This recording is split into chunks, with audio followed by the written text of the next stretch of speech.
So we have two files here. They don't necessarily, they don't both have grid in them. So this structural steel drawing came from Tekla, and it doesn't have the actual grid intersections in there, but we want to be able to take that file and align it to our other model. So we're going to cover that process really quick by going into the active drawing that is missing the information. We're going to jump into level 1 because that's where a lot of our stuff is at. Then level 1, we can zoom in here and see these guys right here. We can locate those. Those are in reference to grid lines on our model. So instead of having an actual grid line here, we'll just go ahead and draw that in there. So we will just go to model line, draw in the center, and we're going to jump all the way out to the corner and capture that last one really quick, like so. And then when we're done there, we can jump into our other model,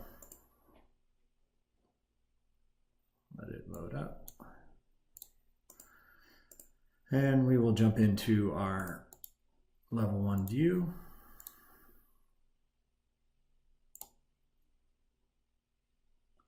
I believe this is level 1.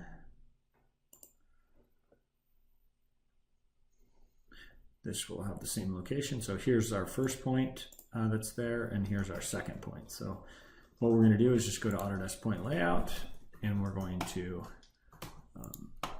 go ahead and get licensed really quick. And we're going to go to control points. We're going to enter 1. It'll be control point. This could also be base point, whatever you want to call this.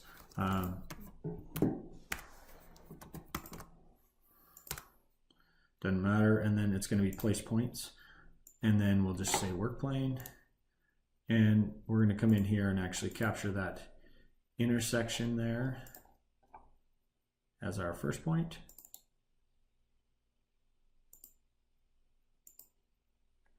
Once this is done, so points placed, and then we're going to just jump over here and do the same thing. So now we've got our 2 points in there.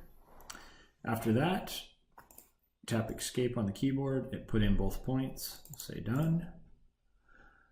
And we're going to go right to export. And from there, you can filter through your points, but right now we only have those 2 points in our model. So what I'm going to just use is just base point and the name of the job. Whatever your job is. And file location, save it wherever you want. And okay. Should export out 2 points, no duplicates, 2 points done, okay. And now we can go ahead and go into our other, well, we have our coordinates now. We can close this guy out. And I'm gonna go ahead and close this view out. No, we're not gonna save. What we care about is those coordinates that we had generated. We want those to be the same.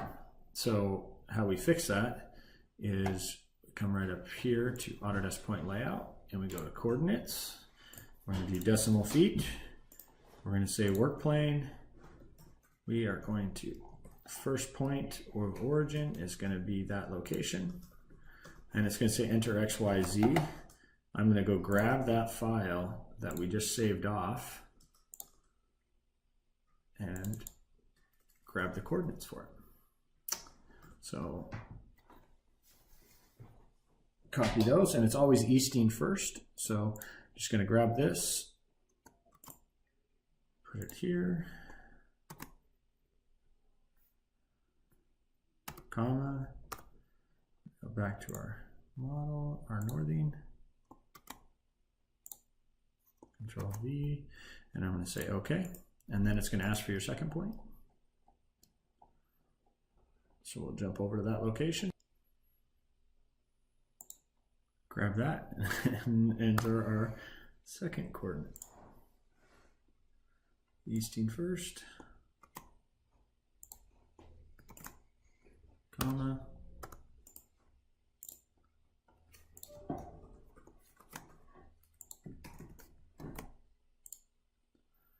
and enter your coordinate system. You can just, you know,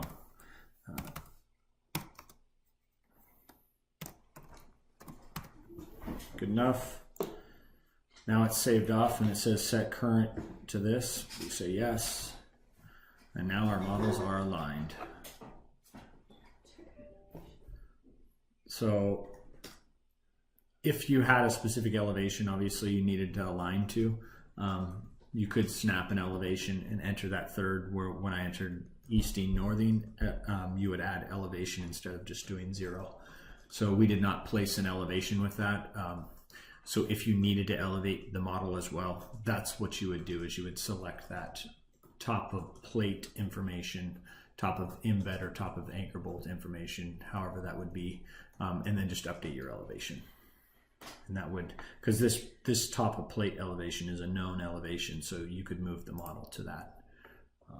You would just want to make sure you drew a model line in here from the actual base plate.